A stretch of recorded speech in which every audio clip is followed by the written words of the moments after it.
बता दें, देश भर में 122 ठिकानों पर एनआईए का छापा।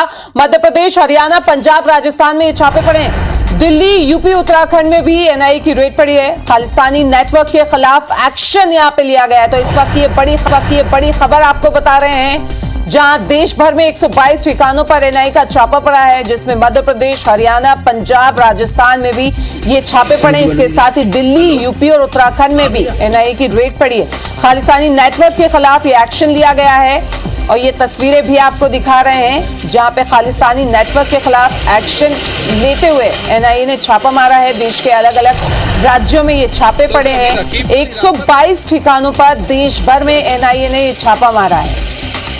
तो बता दें कि जिसमें मध्य प्रदेश, हरियाणा, पंजाब, राजस्थान भी शामिल हैं और इसके साथ ही यूपी, उत्तराखंड और दिल्ली में भी एनआईए की रेड पड़ी है। तो ये तस्वीरें आपको खंडवा की दिखा रहे हैं, जहां पे मध्य प्रदेश के खंडवा में भी एनआईए ने छापा मारा है और लगातार सर्चिंग जो है वो यहां पे की जा रही है। देश भर में 122 ठिकानों पर एनआईए का छापा पड़ा है। तो खंडवा की ये तस्वीरें आपको दिखा रहे हैं। इससे पहले भी जिस तरीके से बताया था कि मध्य प्रदेश से 11 संदिग्ध हिरासत में लिए गए थे, उनसे पूछताछ हुई, कई खुलासे यहाँ पे पूछताछ में सामने आए और उसके बाद एक्टिव मोड में एनआईए और लगातार देश भर के 122 ठिकानों पर ये छापे पड़े हैं।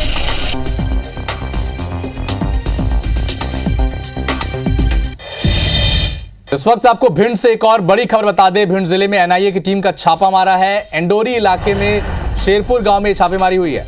पुलिस ने एक युवक को हिरासत में भी लिया है। खरगोन में छापेमारी के बाद सबूत मिले थे और इसी सबूत के आधार पर शेरपुर गांव में दबिश दी गई है। इस वक्त की बड़ी खबर भिंड से, जहां पर एनआईए ने छापा मारा है। पुलिस ने एक युवक को हिरासत में भी लिया है। इससे पहले जो छापेमारी की गई थी खरगोन में, उसमें जो सबूत मिले थे उसकी निशानदेही के बाद अब भिंड में एनआईए ने दबिश दी है। एक आरोपी को, एक युवक को गिरफ्तार भी किया है। देश भर में 122 ठिकानों पर एनआईए का छापा। मध्य प्रदेश, हरियाणा, पंजाब, राजस्थान में यह छापा पड़ा है। दिल्ली, यूपी, उत्तराखंड में भी एनआईए ने रेड दी।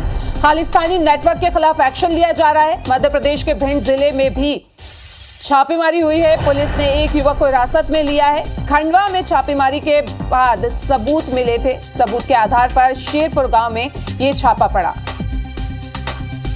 तो देश भर में 122 ठिकानों पर एनआईए का छापा। मध्य प्रदेश, हरियाणा, पंजाब, राजस्थान, दिल्ली, यूपी, उत्तराखंड में भी एनआईए की रेड पड़ी, छापा पड़ा। खालिस्तानी नेटवर्क के खिलाफ एक्शन यहां पे लिया गया। मध्य प्रदेश के भिंड जिले में भी हुई छापेमारी।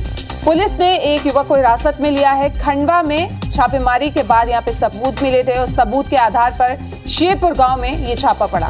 ये तस्वीरें भी आपको दिखा रहे हैं। खंडवा की ये तस्वीरें हैं जहां पे छापा पड़ा है। सबूत के आधार पे यहाँ पे दबिश दी गई, छापा पड़ा है एनआईए का और पुलिस ने एक युवक को भी हिरासत में लिया है। तो लगातार देख रहे हैं मध्य प्रदेश के अलग अलग शहरों में लगातार छाप है।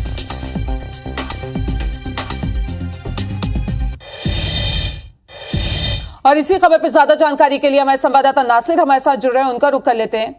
नासिर, अभी कुछ अपडेट मिल पा रहा है कि और कहां-कहां छापे पड़ेंगे?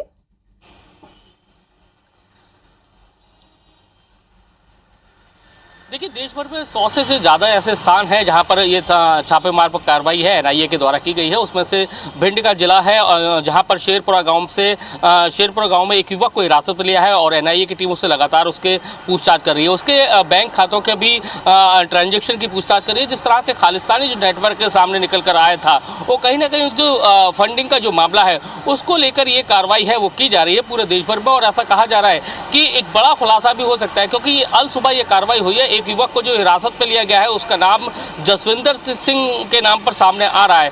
तो इसको लेकर पहले से जो एनआईए की टीम है एक पूरा अध्ययन कर लिया था और उसके बाद अल सुबह ये कार्रवाई की गई है। 3 सदस्यीय जो टीम है एनआईए की वो पूछताछ कर रही है और उनको कहीं ना कहीं एक बड़ा इनपुट भी मिला है। और जिस तरह से जो खरगोन में जो छापामार कार्रवाई की थी, उस इनपुट में ही इस युवक का नाम सामने आया था, जिसके बाद ये कार्रवाई की गई है। तो कुल मिलाकर देखा जाए तो आज एनआईए की देश भर में बड़ी कार्रवाई है और लगातार जिस तरह से छापेमार कार्रवाई की जा रही है, तो कहीं ना कहीं जो आतंकी जो नेटवर्क है खालिस्तानियों का, उसको ध्वस्त करने के लिए कार्रवाई की जा रही है। और लेकिन अब देखना यही है कि शाम तक होते होते किस तरह के खुलासे होते हैं, कितने लोगों को हिरासत में लेते हैं और उनसे किस तरह का नेटवर्क है वो सामने निकलकर सामने आता है। ये देखने वाली बात होगी। बिल्कुल नासिर, जिस तरीके से अगर हम मध्य प्रदेश की बात करें तो पहले बड़े शहरों में जैसे इंदौर हो गया, उज्जैन हो गया, भोपाल हो गया, यहाँ पे दबिश दी जाती थी, यहीं से गिरफ्त में आते थे जो अपराधी हैं। लेकिन अभी ये देखने में आ रहा है हालिया दिनों में कि खंडवा हो गया, खरगोन हो गया और जिस तरीके से आपने बताया भिंड, अब यहाँ से गिरफ्तारियां हो रही है। तो क्या छोटी जगहों को ये लोग अपना नेटवर्क पॉइंट या सेंटर पॉइंट कह सकते बना रहे हैं?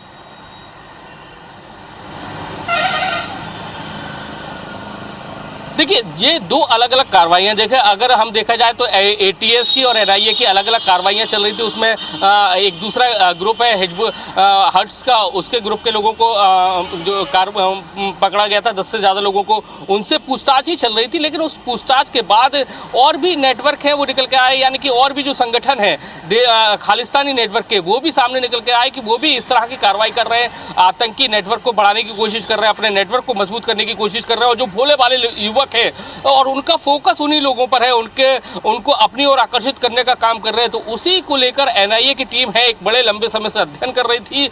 और ऐसे में मध्य प्रदेश के 2 शहरों में जो बात कही जा रही है कि एक बड़वानी शहर का भी नाम निकल के आ रहा है कि वहां पर भी एनआईए की टीम ने कार्रवाई की है। लेकिन अभी उसकी पुख्ता जानकारी नहीं है। लेकिन हाँ, जो भिंड जिला है, काफी चंबल का एरिया आता है, वहां पर ये कार्रवाई की गई है। शेरपुरा गांव है, इंडोरी थाना क्षेत्र का है। युवक को हिरासत में ले लिया गया है।